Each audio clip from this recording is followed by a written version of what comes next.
자, 여러분 반갑습니다. 겸이TV의 김창겸이라고 합니다. 항상 말씀드리지만 제 영상은 실전형이다. 그래서 공무원 시험이라든지 아니면 수능이라든지 한능검에서 출제가 되는 그런 주제들을 단순한 재미가 아니라 실전을 위한 그런 영상들이기 때문에 여러분들 도움이 된다 안 된다? 됩니다. 그러니까 구독과 좋아요를 미리 누르고 시청하시기 바랍니다. 이번 시간에 이야기할 부분은 어떤 거냐면요. 국채보상운동에 대한 이야기를 할 건데 이 국채보상운동은 1907년도 대구에서 시작된 그런 운동입니다. 배경을 먼저 살짝 말씀드리면 앞에 영상 중에 화폐정리사업이라는 게 있을 거거든요. 그 화폐정리사업에서 일본이 우리에게 엄청난 차관을 제공합니다. 그래서 우리가 갚지 못할 거라는 걸 알면서도 무리하게 차관을 제공한 거죠. 그러면서 우리를 계속 경제적으로 예속을 시켰었던 겁니다. 안 되겠다. 일본의 어떤 그 경제적 예속 관계에서 우리가 벗어나야 되겠다라는 국민적 차원의 운동이 전개가 된 거예요. 이 국채보상운동은 대구에서 시작됩니다. 당시에 서상돈, 김광재 이런 분들이 이제 발의를 하는데 그 서상돈과 김광재 이름 여러분들 기억하셔야 되고요. 대구에서 시작됐는데 이 운동이 전국으로 확산되거든요. 그래서 전국으로 확산될 수 있게끔 많은 언론들이 당시에 홍보를 해줬는데 뭐 황성신문이나 제국신문이나 이런 신문도 있겠지만 대한매일신보. 이 대한매일신보가 가장 적극적인 홍보를 해줍니다. 이 대한매일신보는요, 1904년 영국인 베델과 이 베델은 우리나라 이름으로 개명해서 배설이라고 이름을 바꿨는데 어쨌든 그 배설과 베델입니다. 양기탁이 함께 손잡고 만든 신문이 대한매일신보입니다. 그래서 이 대한매일신보가 이 국채보상운동에 대해서 적극적인 그런 홍보 활동을 펼쳐줘요. 그래서 나름의 이제 운동이 막 전개되고 있었을 때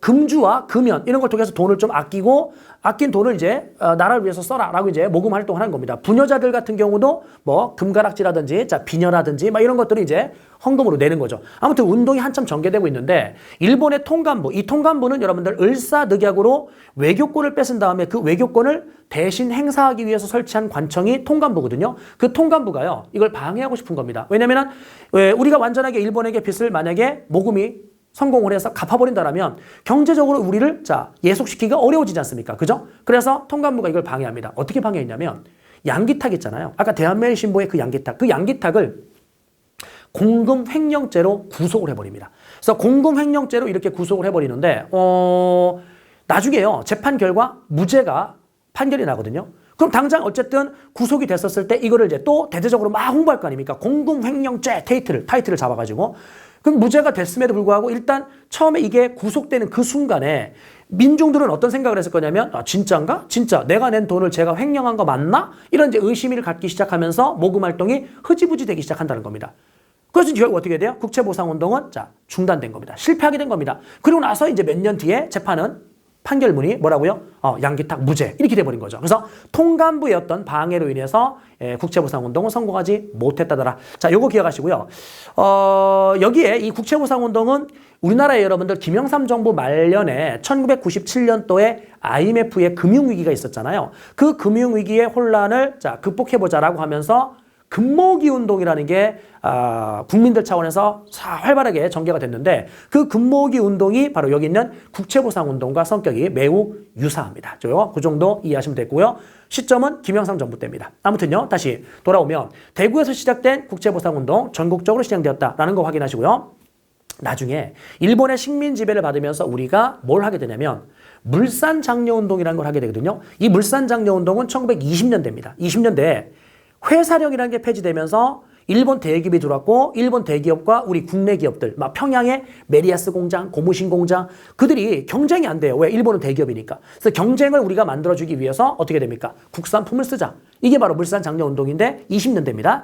어디에서 시작된다고요? 평양에서 시작됩니다. 그래서 여러분들 국채보상운동은 대구에서 시작됐고 물산장려운동은 평양이라는 거 요거 비교하시고요. 많이 함정이 낚입니다.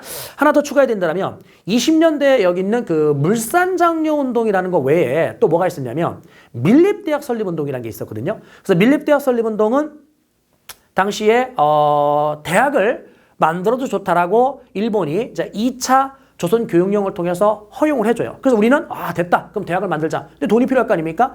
그 당시에는 이제 1,000만 원 모금운동. 그래서 국채보상운동은 국민 1인당 3원씩 내자. 그래서 1인당 3원씩 모금하자. 그래서 1,300만 원을 모금하려고 했고 밀립대학 설립운동에서는 1인당 1원씩. 그래서 1,000만 원 모금운동을 합니다. 그런데요, 이 1,000만 원 모금운동의 밀립대학 운동은 결국은 흐지부지 실패로 끝나는데 왜 그랬냐면 일본이 1924년도에 경성제국대학, 그러니까 오늘날의 서울대의 전신이 되는 그 경성제국대학을 만들면서 야, 대학 만들었으니까 하지 마.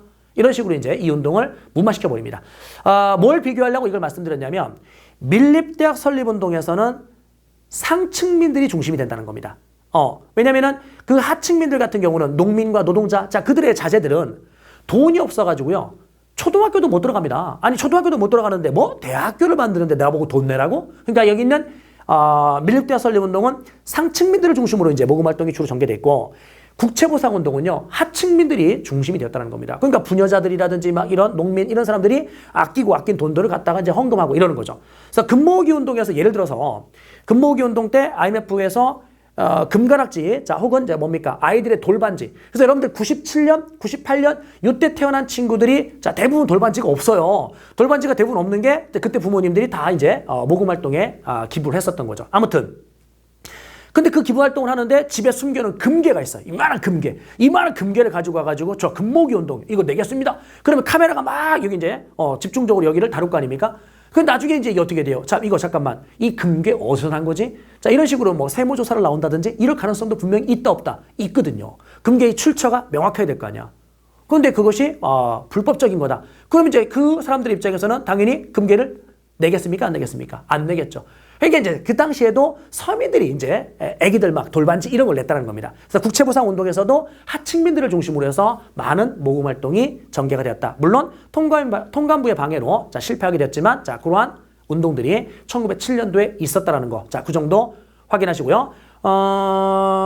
물산장려 운동과 시작된 지역이 다르다는 거, 요거 비교하시고, 밀립대학 설립운동가에서는 모금 액수 1,300만 원이냐, 1,000만 원이냐. 자, 요것도 여러분들, 자, 구분 지어 놓으시고, 여기는 하층민 중심이고, 이들은 상층민 중심이었었다. 자, 요런 것들, 함께 정리하시면 될 것 같습니다. 실제 시험에 출제가 되는, 자, 그런 테마이기 때문에 꼭 기억을 해 두셔야 됩니다. 자, 도움이 되셨다면 다시 한번 구독과 좋아요를 꼭 눌러주시기 바랍니다.